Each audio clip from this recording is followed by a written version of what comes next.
I got given an absolute beauty when I went to Shitefest earlier on this year. This Electrolux 2000 cylinder vacuum cleaner in all of its beige glory with a lot of tools. Let's have a look at a machine that I've never had before. I've never had one of these. Could be fun, or it could be really, really boring. Let's find out.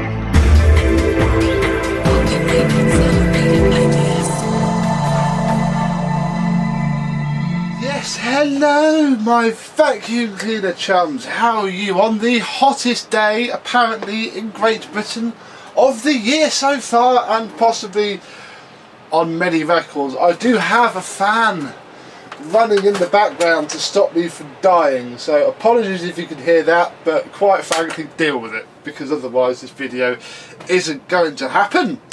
The video of this Electrolux 2000, this was technically a Shitefest vac. Obviously all the members of the Shitefest forum know of my little vacuum cleaner ditty. Many are probably watching this now, and very kind member said, "Oh, I've got an old Hoover I found in the loft. Do you want it?" and sent me a picture, and I struggled to type yes please. I was so excited, but sadly he couldn't make it due to illness, so I met up with him in Manchester. In fact, the transfer of this machine from the boot of a Volvo V70, I think it's V70 or 740, a nice Volvo anyway, into the back of my horrible Renault took place outside Manchester Vacs. So there's a little bit of history. In fact, I took it in to show the lady, I think it was Claire on the till, what it was, and she was very interested. So yes, bit of heritage for you, and this is incredibly lovely. Let me just move that out of the way, because this is all I got. We had the machine itself, which was, I think I'm right in saying, the 350 series of cylinder cleaner. This was its last iteration. And again, if I'm on your screen now, you should see all the models that it came with from a parts manual that I have. This was the basic Bogo spec model. No power control, a blanking plate where a power takeoff socket should be, just 1000 watts of power from this Z2000 for week 50, 1987.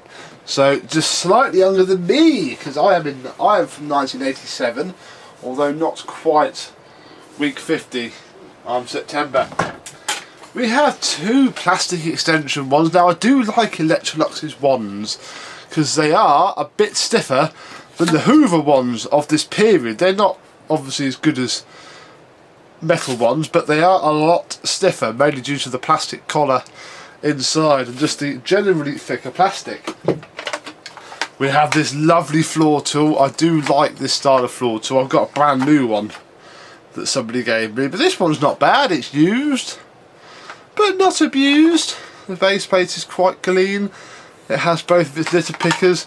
It just about moves from hard floor to carpets, although not without a little bit of difficulty.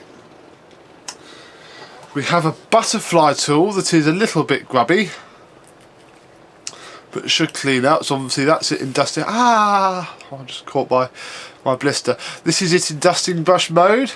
Then you flip open that bit to reveal the upholstery tool, which is not too bad at all. In fact, there's a rubber insert that I didn't know that these had. So that would be interesting to take apart, although I won't be taking apart the pivot points because they break. I don't think you can knock them through, so it'll have to be cleaned in situ as is.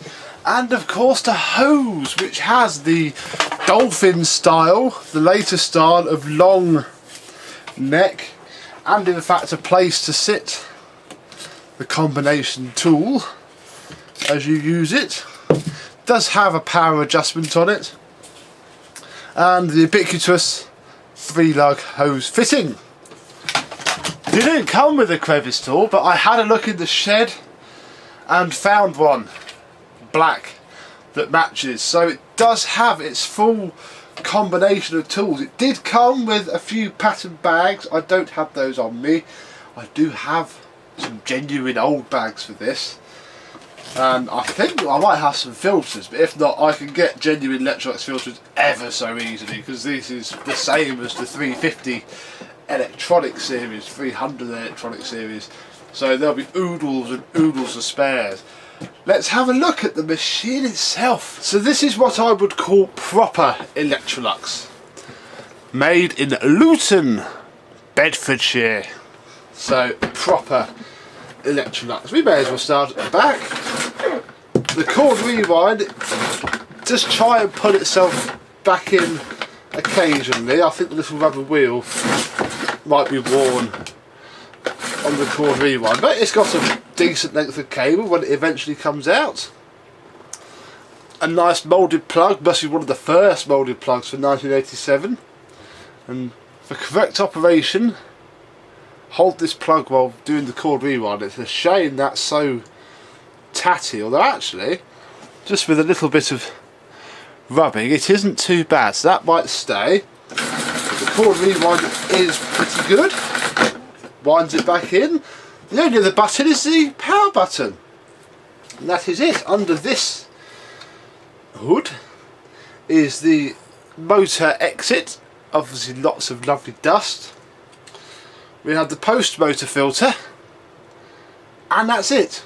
No, you can, probably still can get adapters to make this into a blowing port, which this hasn't got. So I'm probably not going to chase it up on it.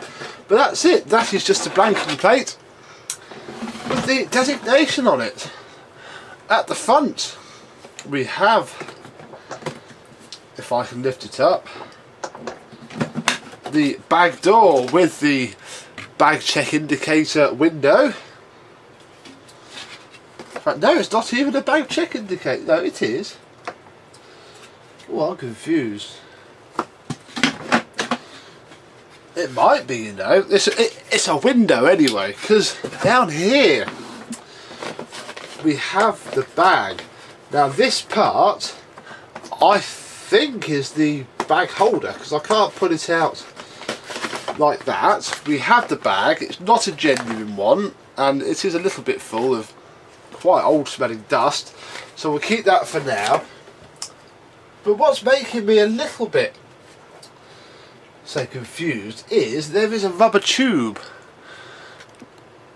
Let's see if I can zoom in there, but there is a rubber tube sitting just here, which I think actually does go. There is a space for it, and that rubber tube fits on a hole which is there, which matches up with the bag membrane. So we shall in a second be having a little play with that and see what it actually does. Just put this rubber seal down that I have disturbed.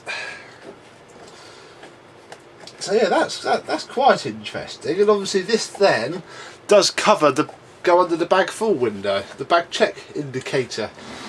So that is interesting, and shall be interesting to see.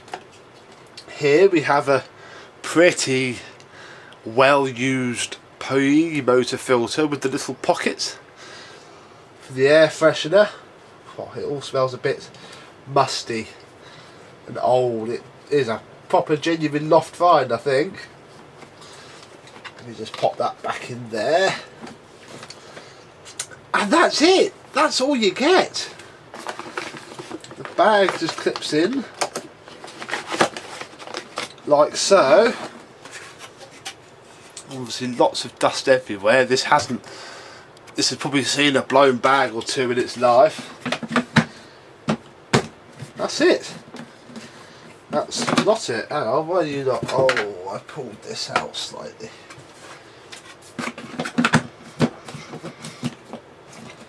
Come on. Ooh. Didn't like me folding that rubber seal back, did it? Uh-oh. Uh-oh.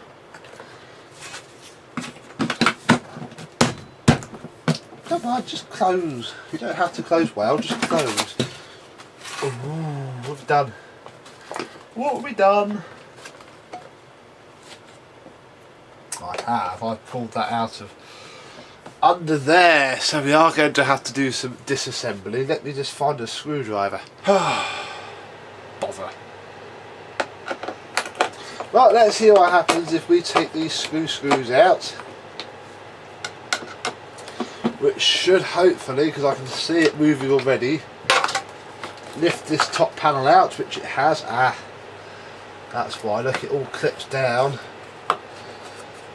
on there and is then sandwiched into place with this handle trim here, which just says there's a date wheel, but there isn't.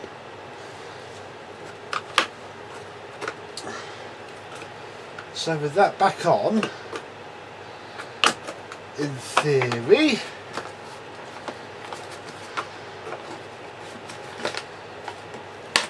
oh, click.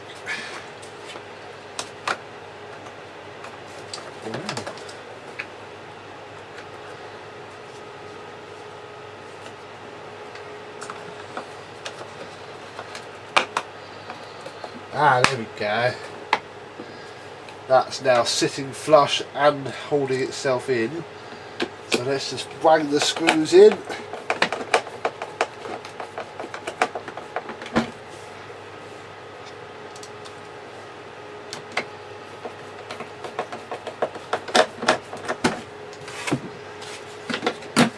And never play with it again. Right, let's plug it in. We're plugged in, and a little spoiler, it sounds beautiful.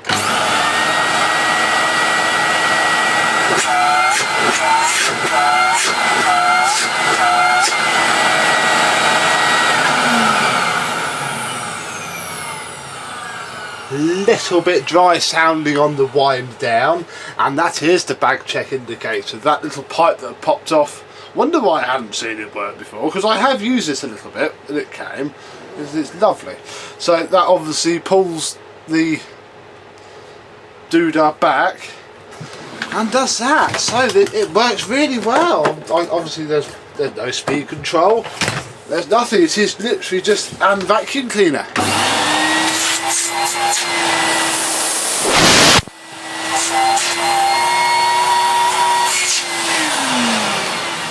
And even with ancient filters and a bag of unknown origin, it still holds its own hose up, which is remarkable. I've got a little bit of dirt on the floor, so let's see how well it works. Here we go then.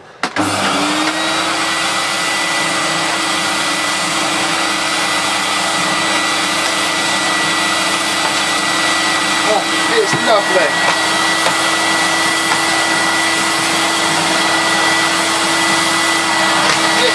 Still putting the carpet up.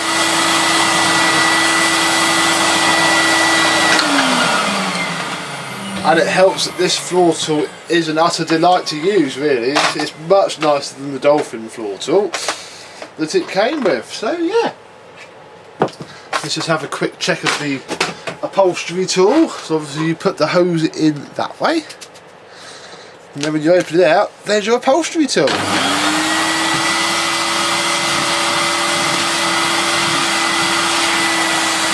And then for the dusting brush,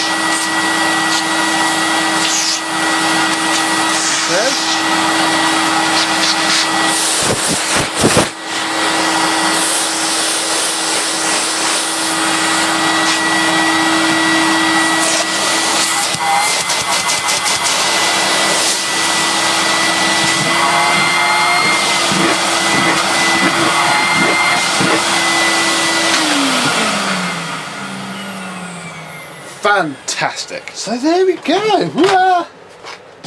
Now, you will sit up there nicely. There's no parking bracket. It's that much of a basic machine. There is no parking slot at all. So, a veritable symphony of beige for this lovely Electrolux Z2000, a machine that I really do quite like. Do like a good cylinder, and Electrolux did make good cylinders for this era. Hoover made the good uprights. Electrolux made the good cylinders. Obviously Electrolux had gone away from the nice twin turbos, and they were there the cheap ones. They had the Z600, which although was nice, was no Hoover turbo power one. Cylinder wise though, this does beat a compact most days of the week, I'll be honest, apart from the lack of onboard tools. Certainly a lot nicer, and hopefully the next time you see this it will be a lot nicer as well. So thank you very much for watching. I'm going to go back to work very quickly and sit in the lovely air conditioned office, and I shall see you soon. Bye bye.